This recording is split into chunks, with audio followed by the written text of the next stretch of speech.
Well,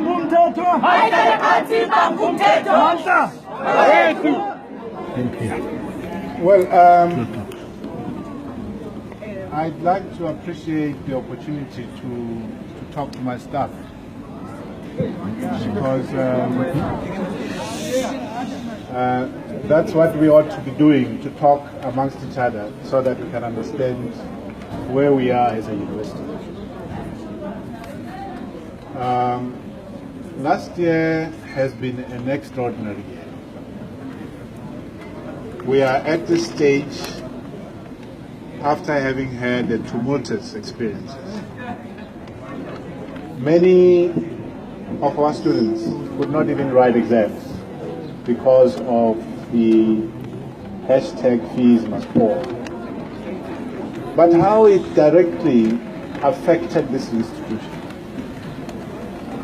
I think some of you would know that our council has written off debts of 111 million rand. 111 million rand. Now that's the money that we don't have. That's the money that we don't have. Now we have, since August, September, have been engaging with council on the discussions that the union representatives had with the HRCC committee and our HR director. And unfortunately, the day when we're supposed to take decisions, council had other priorities to look after. And I've always said to the unions that my ideal thing is that by November we should have finalized this negotiations for wage increases.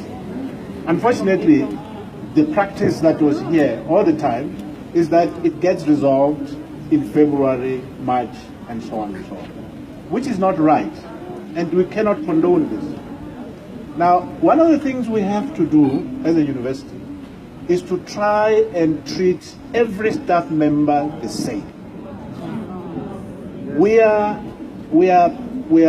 suffering some of the challenges we face because during the merger, people swept things under the carpet. And they had hoped that these things would disappear. Some people benefit more, others benefit less, or nothing. Now, that's not fair for anybody.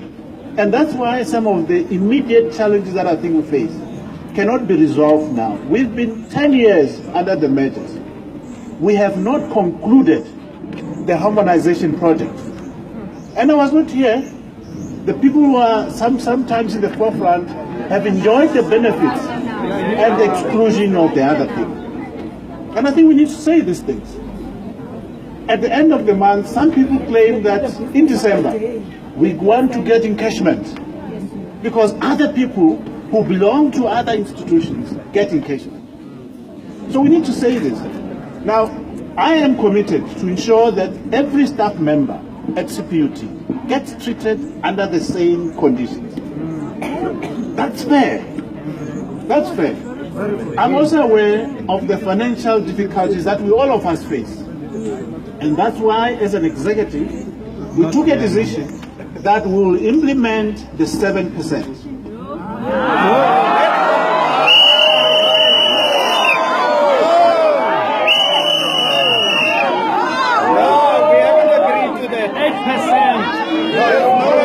You will return the money, don't worry. No, those who don't want it. Those who don't want it. You're arrogant, no, you're getting arrogant, my lady.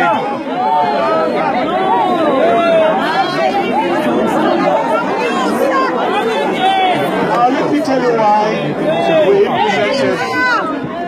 Let me tell you why we implemented 7%. Because our HRCC received a delegation of the 3 unions. And they made a request that let us consider an additional percent. The HRCC, which is our Human Resource Committee of Council, went to Council and said, Council, we've had discussion with the unions. He was addressing the HRCC. Oh. They have agreed that if we add an additional percent, then there will be a settlement. Now the council, without our budget, did not even provide for the additional 1%. Council agreed under extreme difficulties for the additional 1%. Now that was on the offer. Now for us to get anything else, we'll have to go back to council. I don't have the authority to spend any money without authorization. Then council must not come. Now, I think as your leader, I also need to alert you that the financial situation at Cput is not as rosy as many people believe.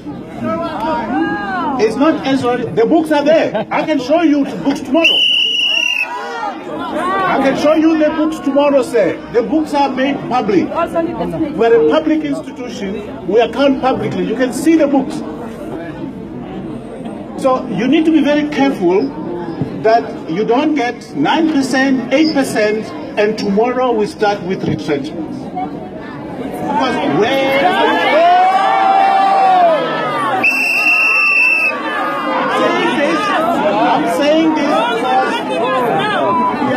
I'm saying this because that is what is going to happen if we cannot afford to pay salaries of everyone. Now we have to have the long-term sustainability of the institution. We have to. Because do not threaten us. Because we have to make sure that not only do we pay salaries today, but in 6 months' time we're able to pay salaries. In a year's time we're able to pay salaries. Those are the numbers that I thought we respect each other when we talk. You gave me an opportunity to talk. I thought we did. And if we're going to treat each other like Africans, we have to respect each other. Honestly. So what I have done in the meantime, I have asked the HSSC to convene on Friday and to see whether there's anything else that they can do. That is all I can do. I don't have any authority to do anything beyond what Council has decided. So that is the real truth that I can tell you. I'll take this memorandum, but we have to resolve the issues of the merger. There is so much unfairness in this institution. There's so much unfairness. Talk about increment. We have to resolve these issues. Thank you. Will you take questions? Thank you. Thank you very much indeed, VC. But I think I will be failing my responsibility as having been a member of the Joint Union Task Team since 2012, and also having been the chairperson of one of the other unions that was also part of these processes since 2012. Number one, VC, you're quite right. The harmonization after 11 years have not been finalized. You recognize that. But you've been here more than 2.5 years now. You had the opportunity to address some of those difficulties. You saw what was happening. You didn't attend to those matters. Secondly, in terms of the wage negotiations, we started in April last year, as I indicated. The unions agreed with the management rep, and the unions was asked to sign the document, which we did in August of last year. It's now April. The union signed the document in April last year. In August of last year. We're in April now this year. You had ample opportunities to have taken it to the council and to approve the council. The third point that you raised was the issue of the HRCC Committee of Council. The unions on numerous occasions asked for written response on the wage negotiation document of 7 pages. Even before we signed the document. Not at a single stage did we get written communication. We didn't even get minutes of meetings or a record of proposals. That's the quality of the management of this particular institution. JUT then demanded a meeting with yourself in December of last year. You promised that you would submit it to the council as soon as possible in December. It's April now. It's April now, and nothing has happened. Fifthly, you mentioned that the three chief negotiators went to the HRCC. I, in fact, asked for that meeting with the chairperson of the HRCC. The HRCC did not respond to me to say whether they would accede to my request or not. So I asked the other two chairpersons of the two unions to accompany me to wait in front of the committee room for the chairperson of the HRC for a scheduled meeting to arrive to inquire whether we could address him, because we've had no information back about our salary negotiations in February of this year.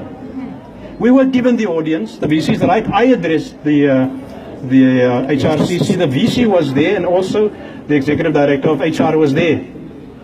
And if the VC can recall, I lost my marbles in that meeting, and I told them what I thought about the leadership of this particular institution, and that we told them that we are not moving from our demands in terms of what we had signed off.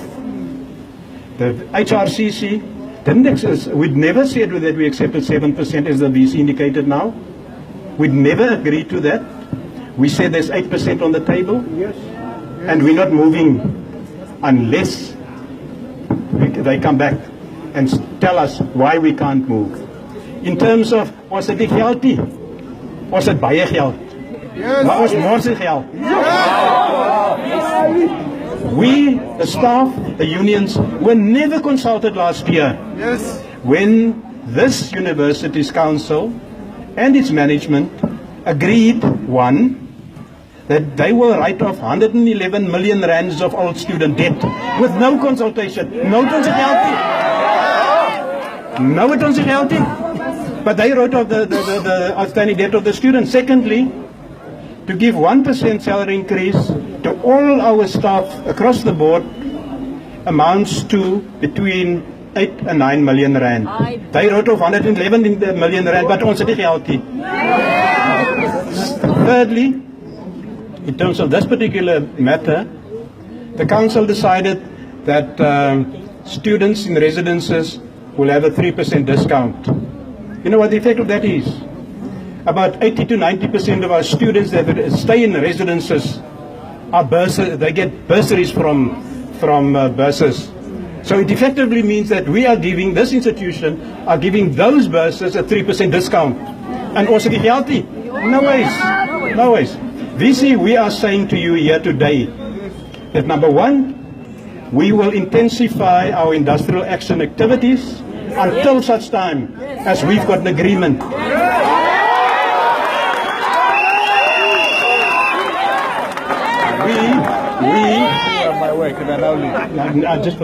Just the last point, I just want to say to the VC also that Jat and our staff knows that this institution must still be operating after us. So we cannot destroy this university. Therefore, we are prepared to sit with them, but they must come with something constructive that is reasonable for us to consider. They haven't done that, so we will continue with our industrial action until such time as they come and sit with us and we talk.